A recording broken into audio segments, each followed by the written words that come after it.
Hey everybody, welcome back to the channel. I appreciate you stopping in today. We're back down here in the shop again and getting back to work on the sawmill. I know it's been a while since I did a video on the sawmill, and I had hoped to have had it done by now, honestly. But the winter just didn't really quite turn out the way that I anticipated it. I kind of expected the weather to be really bad for a long time and a lot of indoor time here in the shop, but turns out we had a pretty mild winter and had a lot of warm days and a lot of dry days. So I ended up spending more time outside cutting wood and doing other things, and now I need to get back on this sawmill. A few updates since the last video we had. I have worked on it some. I just haven't really documented a lot of things because it's been, 5 or 10, 15 minutes here and 15 minutes there. But as you can see, I do have a drive belt on it now. Got that kind of situated where I wanted it. I used this belt tensioner here that came off of an old zero-turn lawnmower that I had, which worked out perfect. The spring, the idler pulley, the mechanism. I just got it all mocked up here and got it kind of fabricated to where I needed it. I got me a bracket made here for my spring tensioner. So that's pretty well in place and kind of where I want it. I got the belt at Tractor Supply and it actually worked out really well. I didn't realize that they had so many belts down there. I went in there and they had them basically in 1-inch increments from like 80 something inches all the way to 120 something inches. So I kind of made a mock-up of mine with a rope, and then I took it down there and put it on their belt, I guess, gauge that gives you a length, and I came up with this one and brought it back, and it worked out pretty good. So we're going to give that one a try. And then I also have my roller guides mocked up and in place. They're just tacked into place right now, but I did have the blade on it and got everything lined up, so everything is where it needs to be. And of course this is my fixed side and this is my adjustable side, and I came up with this square tubing piece here that I can run in and out. Of course it's not done yet, but this will slide in and out and I can adjust it based on the how wide my log is I'm sawing. So still got a little more work to do on that, but like I said, everything's kind of mocked up that I had with the blade and working out really good. The one thing I have ran into, I've been back and forth with this tensioner side, and I think I'm going to end up having to do away with the bottle jack. I don't think it's going to work out for me because the more research I've done, I really need a spring in here to take up the slack when the blade gets hot and the tension kind of backs off. So I've got me this tension spring here that I need to put in place, but I don't have the room in here for the spring. So I'm gonna have to rework that, but that is what it is. But so today I think I'm gonna work on getting my Cant stops in place on my bunks, and then probably try to get it up and get it elevated, get it 16 inches off the ground, and then hopefully get my log stops and my rails in here for the log stops. But that's what the plan is. So let's get to it and see what we can get done. So I've cut these little blocks here out of some 1/2-inch stock, 1/2-inch thick stock, and then I'm going to put them here on my bunks and get everything squared up. So this will be where my Cant will go to and stop when it's squared up. And then I'm going to replicate this with these other 4 that I have down through the other 3 of my bunks. And that way I have a good true line that once I get a log into cant form, I can set them up against these 1/2-inch plates right here, and I don't have to have any log stops, you know, the uprights to worry with. And this will allow me to come down to where I can cut a 1-inch thick board on my last board.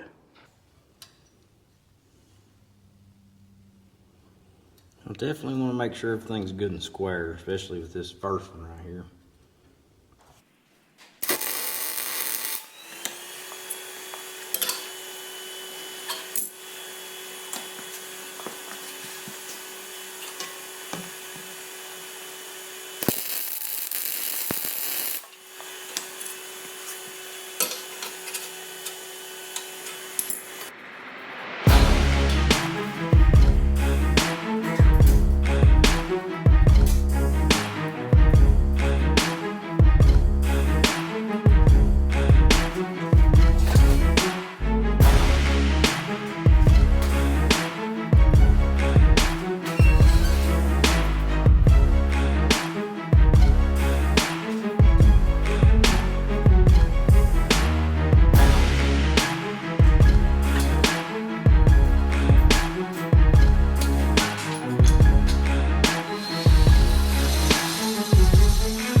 Got my 2 log stops set on my 2 end bunks, and I pulled this string between the 2 so I'd have a good straight line where everything I put on there is going to line up good and be good and true. So I put these 2 on these middle 2 bunks, and then that should get everything good and square and in line.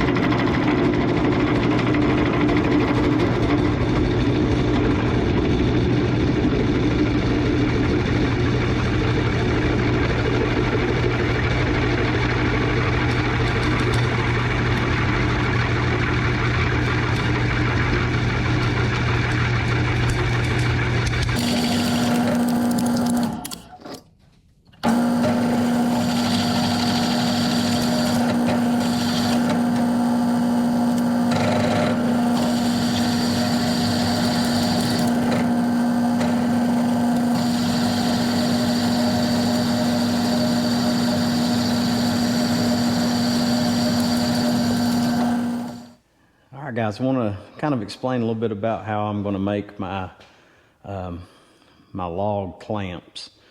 I've got this 1 by 2 inch piece of tubing here, and I've already welded on a piece of pipe here, And this will actually slide on the rail that I have between my rails on my sawmill bed.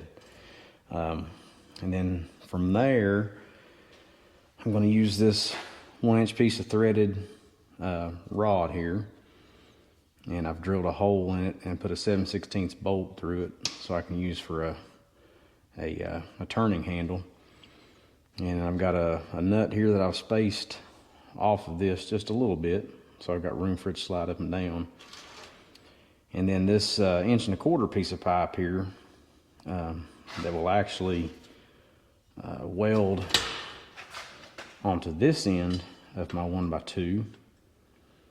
It's gonna slide over the piece of threaded rod here, just like so. And then I'm gonna thread this nut on here, get those all lined up together, and weld the 2 nuts to this pipe right here. And then that's gonna stay stationary on the end of my arm here. So let's get this kind of tacked up and welded in place, and then it should make a little bit more sense.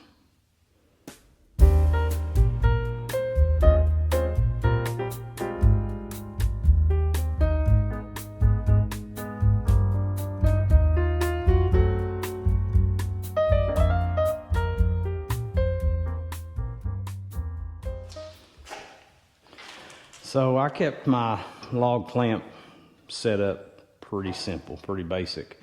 I thought about trying to do something, you know, with some linkages and an actuator and winches. And for right now, I just decided to keep it simple. Just, you know, get the mill up and running. I can always go back and do changes and upgrades to, you know, to make it more efficient. But right now I just want to get it sawing, get everything working, and get it to where I can clamp some logs. So like I said, pretty simple. You saw me weld up the clamp setup here with the all thread. This over my pipe here, down inside my rails. And I can slide this back and forth depending on the width of my log, and then tighten up my rod here on the side of the log. So let's get this pipe here put in place, and then it should make this a little bit easier instead of trying to hold all this. It'll be a little bit easier to explain.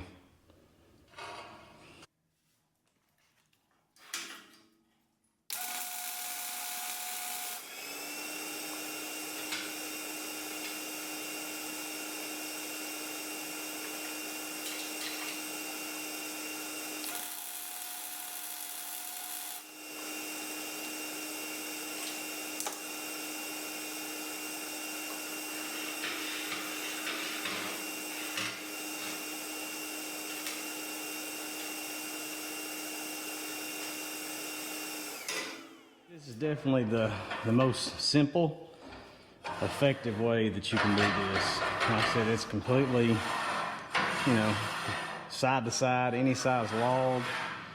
You know, you can lay it this way, of course, and you could get all the way down to a couple inches, or all the way up. You could do probably the maximum capacity of the sawmill, because this should be roughly 18 inches from this rail up. So that's going to give me probably, I don't know, 15 inches here. So that's going to put me about the center of a 32-inch log-ish. And like I said, that's about the biggest thing you could put through this mill anyway. So I think this is going to be plenty of a log clamp. And like I said, I can go either way with it, side to side. And then once you kind of pinch it down and put some pressure on it, it's going to put all the pressure on the log once I get the log stops in. So we'll do that next. So before I get this tacked into place, I definitely want to make sure that I'm square with my bunks. That way this right here is when I get a can on here, I'm going to be perfectly true. I've got it lined up pretty good right here with my bottom stop. I'm just going to come over here and butt it up, and then just got it clamped here on the rail, so it's got me pretty square right there.